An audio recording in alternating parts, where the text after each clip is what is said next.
Bonjour à tous, donc aujourd'hui je vous retrouve pour une nouvelle vidéo, donc cette fois-ci ça sera un point lecture, donc c'est parti.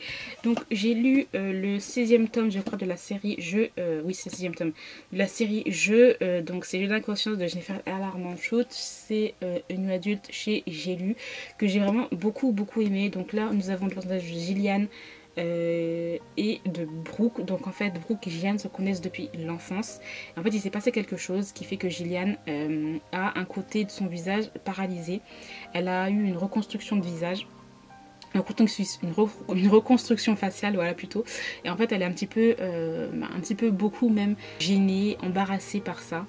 Donc elle le cache avec ses cheveux, elle les met toujours d'un côté. Deux personnages là vont se séparer. Ils vont se retrouver quelques années plus tard. Gillian qui en fait a arrêté ses études après cet accident là. Elle est devenue secrétaire dans une dans une filiale, dans un truc bancaire. Et elle aime beaucoup lire, elle est dans son univers, etc. J'aime bien, ça va être un peu le jeu du chat et de la souris, parce que pour lui c'était sa petite sœur, il la voyait toujours comme sa petite sœur, mais il n'avait pas, c'était pas plus loin. Mais Gillian a toujours été amoureuse de lui, donc voilà, on va suivre leurs deux aventures et c'est juste trop bien. Enfin franchement j'ai juste adoré cette nuit adulte là. Donc je crois que je suis à jour dans la série, enfin bref.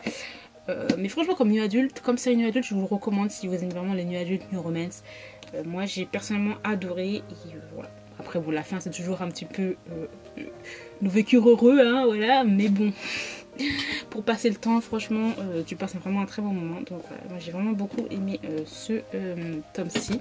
Ensuite j'ai lu donc le troisième tome, je crois que c'est le troisième tome, oui, de la série Third, Charlie Cochet, Chant de ruines. Donc c'est un MM que j'ai juste adoré. J'ai adoré retrouver Dex et Sloane, mais en même temps aussi la relation de Ash et de Kyle que j'aime trop. Donc j'ai trop hâte de lire leur histoire à eux, franchement.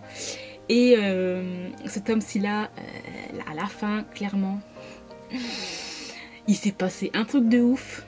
J'espère que tout va bien se passer par la suite, parce que je m'attendais pas à ça, les personnages s'attendaient pas à ça, et j'espère que ça va pas aller dans le drame. J'ai pas envie d'aller dans le drame pour certains personnages, clairement, parce qu'ils viennent de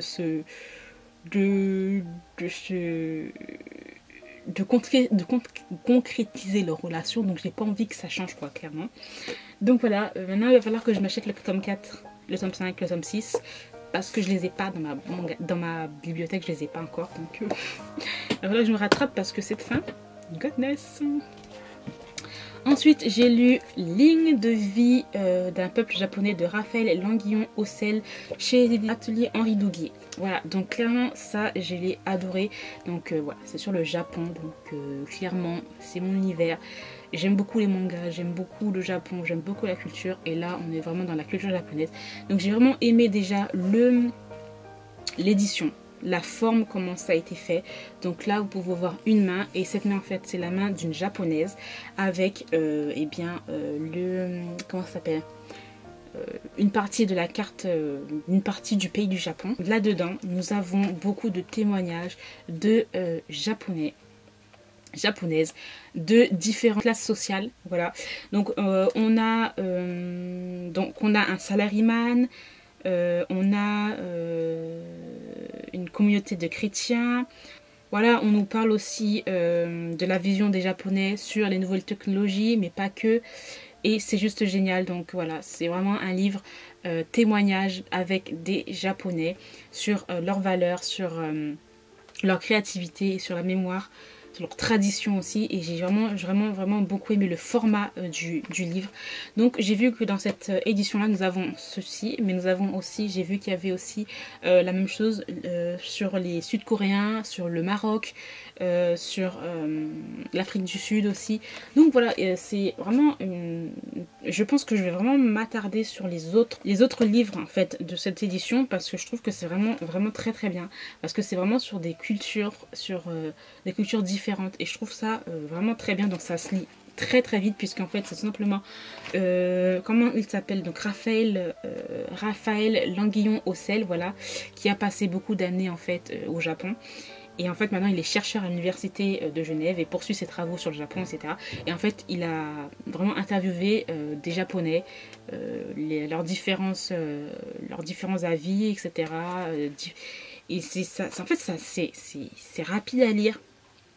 C'est vraiment très intéressant. Donc par exemple sur les chrétiens, un monde, en même temps c'est un monde d'ouverture, mais en même temps ils sont ouverts, mais en même temps voilà, il y a quand même un repli aussi. Donc c'est assez marrant sur les yakuza. Il y a vraiment beaucoup de choses sur les séismes. Le fait de vivre sur une île reculée. Si, pourquoi vivre en fait, parce qu'il y a certains japonais qui vivent dans des share house. Donc les share house c'est une sorte de, un peu comme des colocations en fait. Pourquoi vivre avec beaucoup de personnes, etc. C'est super super intéressant, donc moi je vous le conseille. Vous pouvez avoir ce livre là sur le japonais, mais vous pouvez avoir sur d'autres pays, sur d'autres cultures. Donc ça je trouve trop bien et trop intéressant. Donc je pense que je vais acheter celui sur l'Afrique du Sud. J'aime vraiment beaucoup et je vous le conseille. Donc voilà. Et ensuite j'ai lu donc le tome 1 de la série Il était une fois Nicolas de Emma Chase chez l'édition Hugo Roman. Une new romance ou une new adulte. Pour moi c'est la même chose, clairement je vais me répéter à chaque fois, mais c'est la même chose. Il n'y a pas de différence entre new romance et new adulte. Un new romance c'est la collection de Hugo, c'est tout. Hein. Bref. Donc j'ai bien aimé. À des moments ça me faisait rire. C'est assez léger, ce sont des lectures légères. J'ai vraiment passé un bon moment.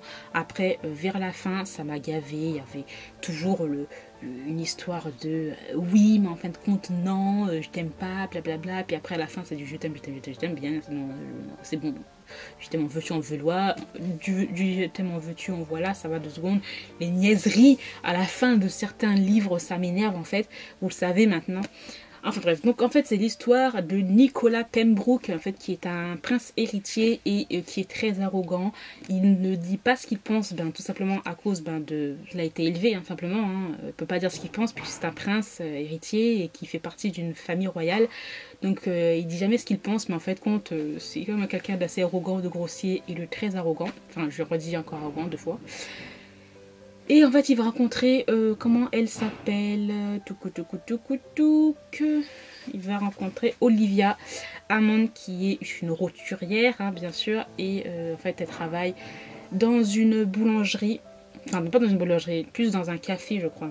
Et ces deux-là vont se rencontrer et le gars il va être sous, tout simplement, voilà. Il va se comporter mal. Il va dire, si tu veux, je te paye 10 000 dollars pour que tu couches avec moi, un truc dans le genre, bref. Elle, ça va être outrée et elle va lui foutre une tarte dans sa tête. Le gars n'a rien compris. Le lendemain matin, il va revenir, va s'excuser et va commencer à avoir la relation entre les deux. Donc au début, ça va être une relation genre, voilà, flirt, etc. Et puis par la suite, ça va être un peu compliqué puisqu'ils ont des traditions. Le prince doit épouser des gens de ligne un peu royale. Et il se rend compte que lui, il est plus... voilà, il veut avoir une relation avec Olivia qui est qui n'a pas du tout de ligne royale. Et voilà, donc va commencer leur relation entre deux et tout, ça va être bien, mais bon à la fin, comme je vous l'ai dit, à la fin c'est un peu saoulant parce que il va pas croire en elle, il va l'accuser de certaines choses alors qu'elle n'a pas fait ça. Et je trouve ça très bas en fait la façon dont il s'est comporté. Donc personnellement j'aurais dit casse-toi, voilà. Mais bon, on est dans une romance, une adulte, donc elle va pardonner, hein. Et voilà, la fin ça va être du happy ending, ils vécurent heureux, blablabla. Donc j'ai hâte de lire le 2e tome. À ce qui paraît il est moins bon, bon à voir, hein, parce qu'en fait c'est sur le frère du prince. Et à cause de certaines circonstances, c'est lui qui va devenir le prince héritier. Donc à voir ce qui va se passer, parce que lui il n'est pas du tout comme ça. Par contre, quand je lisais en fait ce livre là, ça me faisait penser, vous savez, au mariage royal d'Harry là et tout ça. Ça me faisait penser un petit peu à ça, donc ça me faisait penser un peu à ça, donc voilà. Donc j'ai bien aimé, sans plus, hein. C'est pas un truc extraordinaire, tu passes un bon moment de lecture, mais voilà, sans plus. Donc voilà, j'ai terminé pour ce point de lecture, j'espère qu'il vous aura plu. Je vous remercie de l'avoir allé jusqu'au bout et puis dites-moi si vous avez lu certains livres que je vous ai présentés et ce que vous en avez pensé. Moi je vous retrouve très bientôt.